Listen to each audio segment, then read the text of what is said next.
नमस्कार। आप सुन रहे हैं द बॉलीवुड रेडियो और मैं हूं आपके साथ अनूप आकाश वर्मा। दोस्तों, ये किस्सा शम्मी कपूर और गीता बाली की मोहब्बत का है। बॉलीवुड फिल्मों में आपने कई बार देखा होगा कि हीरो को हीरोइन से इश्क हो जाता है और वो उससे शादी करने के लिए हर हद को पार करने के लिए तैयार रहता है। अगर उसका वो प्यार उसे छोड़ भी दे तो भी वो अपने दिल से उसे कभी भुला नहीं पाता। ऐसा ही कुछ हुआ था शम्मी कपूर के साथ। शम्मी कपूर ने गीता बाली से ऐसी ही मोहब्बत की थी। आपको बता दें कि कपूर परिवार से शम्मी कपूर और गीता बाली की लव स्टोरी काफी मशहूर है। दोनों ने एक फिल्म में 4 महीने तक साथ काम किया और फिर शादी का फैसला कर लिया।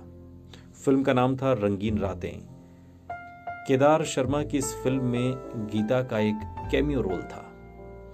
शम्मी कपूर को इस फिल्म में गीता बाली के साथ काम करके उनसे इश्क हो गया था। शम्मी कपूर ने रऊफ अहमद को अपनी किताब Shammi Kapoor the game changer में बताया था कि कैसे उनकी शादी गीता से हुई और फिर शम्मी ने यह भी बताया कि एक मंदिर में दोनों की शादी हुई थी जिसमें परिवार का कोई भी सदस्य शामिल नहीं था।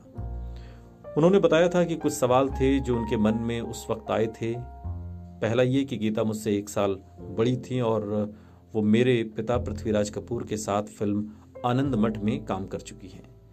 वो मेरे भाई राज कपूर के फिल्म बावरे नैन में उनकी अपोजिट रह चुकी हैं। मुझे बिल्कुल नहीं पता था कि मेरा परिवार हमारी शादी पर कैसे रिएक्ट करेगा, लेकिन मुझे ज़्यादा सोचना नहीं था क्योंकि मुझे गीता हर हाल में चाहिए थी। गीता के साथ मैंने पूरी अपनी ज़िंदगी बिताने की तैयारी की थी, लेकिन यहाँ परेशानी तो खुद गीता ही थी। गीता मुझे कहती थी कि शम्मी, आई लव यू, मैं तुम्हारे बिना नहीं जी सकती, लेकिन मैं तुमसे शादी भी नहीं कर सकती। मैं अपने परिवार को कैसे छोड़ सकती हूँ? वे सब मुझ पर निर्भर हैं और उनके पास मेरे सिवा कोई नहीं।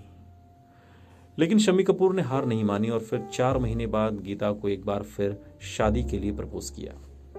शम्मी ने इस बारे में एक बार बताया था कि 23 अगस्त साल 1955 को हम जुहू के एक होटल में थे। मैं उन दिनों वहीं रह रहा था क्योंकि घर में कोई था नहीं। पृथ्वी थिएटर्स के काम से माँ पिताजी भोपाल गए थे। मैंने गीता को प्रपोज कर दिया। मुझे लगा कि अपना सिर हिलाकर वो हंसेगी, हर बार की तरह बात को टाल देगी, लेकिन टालने के बजाय गीता ने कहा कि ठीक है, चलो शादी कर लेते हैं। और साथ ही ये भी कहा कि अभी नहीं करोगे तो फिर कभी नहीं हो पाएगी। इसके बाद शम्मी और गीता जॉनी वॉकर के पास गए। उन्होंने बताया कि दोनों हम शादी करना चाहते हैं। जॉनी ने फिर दोनों को मंदिर में ले जाकर शादी करने का आइडिया दिया। शम्मी ने इस बारे में बताया था कि मेरा दोस्त हरीवालिया हमें लेकर मशहूर बाणगंगा मंदिर पहुंचे और उस वक्त गीता ने सलवार कमीज पहनी थी, मैंने कुर्ता पाजामा। हरीवालिया जो हमारी शादी का एकमात्र गवाह था, उसके सामने पुजारी ने सारी रस्में निभाई। हमने फेरे लिए। गीता ने फिर अपने बैग से लिपस्टिक निकाली और मुझे कहा कि इसी से मेरी मांग भर दो। सब सिंदूर से भरते हैं लेकिन कोई बात नहीं। और इस तरीके से शादी हो गई। शम्मी कपूर अपना करियर न चलने के कारण काफी परेशान रहने लगे थे और एक परेशानी की वजह यह भी थी कि गीता बाली उस समय उनसे बड़ी कलाकार थी। एक दिन दुखी होकर शम्मी ने गीता से कहा कि अगर उनकी फिल्म तुमसा नहीं देखा नहीं चली तो वो इंडस्ट्री छोड़ देंगे। उस समय गीता ने उन्हें संभाला और कहा कि एक दिन तुम बहुत बड़े स्टार बनोगे। पर इस बार किस्मत शम्मी के साथ थी। उनकी ये फिल्म सुपरहिट साबित हुई और फिर उनकी एक के बाद एक कई फिल्मों ने पर्दे पर शानदार प्रदर्शन किया। गीता और शम्मी कपूर ने साल 1955 में शादी की थी और 56 में दोनों आदित्य राज कपूर के पेरेंट्स बने। फिर गीता ने साल 1961 में एक बेटी कंचन को जन्म दिया।